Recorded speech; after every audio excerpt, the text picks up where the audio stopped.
at ang presidente ng pamahalang himagsikan na nahalal ng inebsya ay si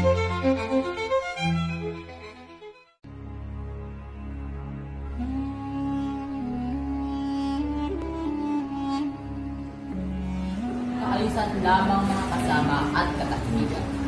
Magandang araw sa inyo lahat. Bago natin simulan at pag-usapan ang planong pagpapatibay sa depensa ng halalan, tiyakin muna natin kung anong uri ng pamahalaan ang ating itatabuhin. Republika ba o monarkiya? Ang pagdila sa bandila at katipunan sa isimulat sa pool ay nangangahulugan ng kalayaan.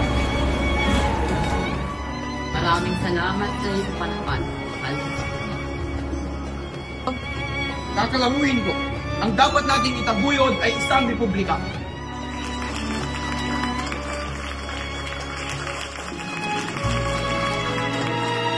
Ngunit, magkaiba ang gusto ng magdiwang at magdalo. Kaya nga sinamahan tayo ng Supremo para maayos ang ating mga problema. Di natin itanong sa kanya kung anong ikabubuti ng ating katipunan. Kung gayon, ay magsisimula na tayo. Mag-aaral tayo ng mga opisyales upang mamuno sa pamahalaang himagsikan. Naway tanggapin ang sinumang mahalal bilang pinuno ng pamahalaang ito. Magsisimula na tayong mamili ng ating pamulo. Sandali lamang.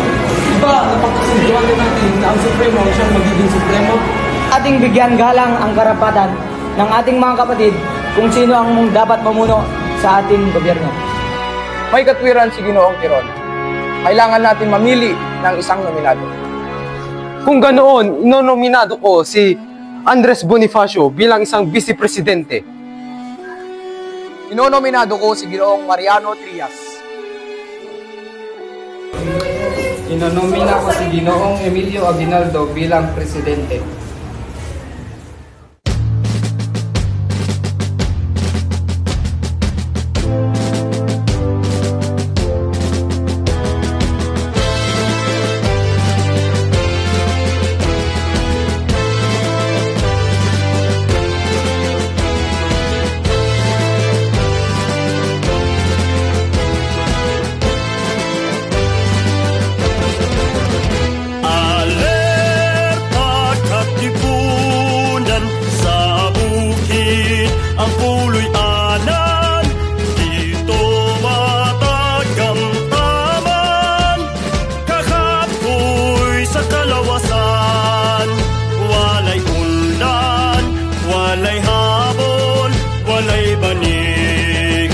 Pagkatulog, giunlan pa ang sundan, abanseng makalilisan.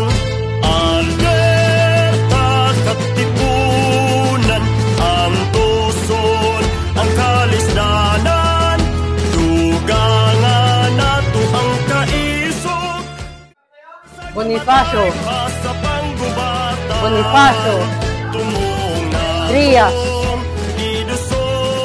Alvarez Bonifacio Trias Aguinaldo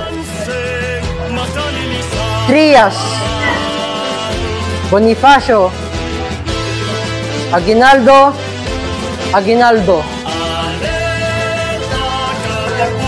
at ang presidente ng pamahalang himagsikan na nahalal ng inebsya, Emilio Aguinaldo.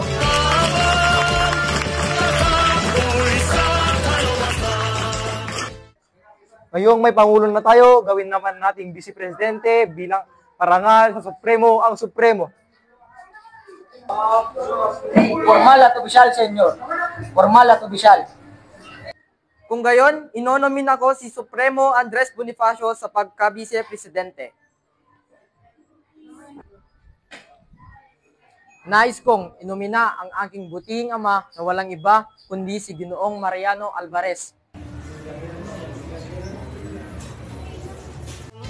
Alerta katipunan, ang tuson, ang kalisdanan, dugangan nato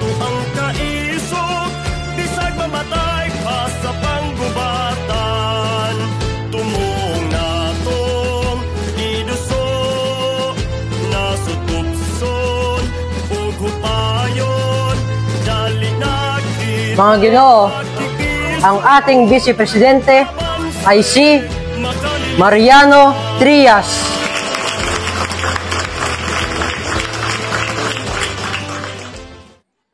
Narito ang mga nahalal bilang pinuno ng pamahalaang panghimagsikan. Para sa ating Presidente, Emilio Aguinaldo. Vice Presidente, Mariano Trias. Kapitan General, Artemio Aguinaldo. Ministro de Diyos. At Ministro de Interior, Andres Bonifacio. Saglit lang, hindi ko nais na manginsulto, pero hindi maaaring hawakan ng isang hindi nakapagtapos ng abogasang ang posisyon ito. Alam naman natin si Ginoong Andres Bonifacio ay hindi pa nakapagtapos. Ano sa tingin nyo? Magagampanan ba ito ng isang taong walang pinag-aralan? Bakit hindi natin piliin si Jose del Rosario, ang tunay naman babatas? Sandali lang! Di ba't napag-usapan na natin na kung sino ang mahalal bilang pinuno ng pamahalang himagsikan ay gagalang? Nung ako ang nahalal bilang pinuno ng pinakamababang kabinete, nagproprotesta ka? Ayos na! Unahin mo! Magsolo tayo! Wala akong pake! Tinawan niyo! Bilang pinuno ng halalan na ito, itinedeklara kong walang saysay at walang bisa ang halalan na ito. Tandaan nyo, hindi ko isinakripisyo ang buhay ko para magkaganto tayo. Hindi ako ang kalaban! Ay alay kung hindi gagalangin ng mga Batanggenyo ang pangyayaring dine, ay ari kami mga Batanggenyo ang magpapatupad dine.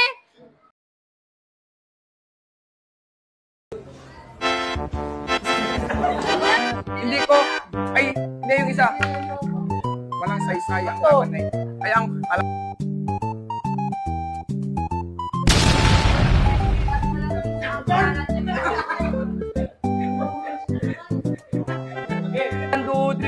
Wala akong pake! Tinawan niyo ako! Bilang pinuno ng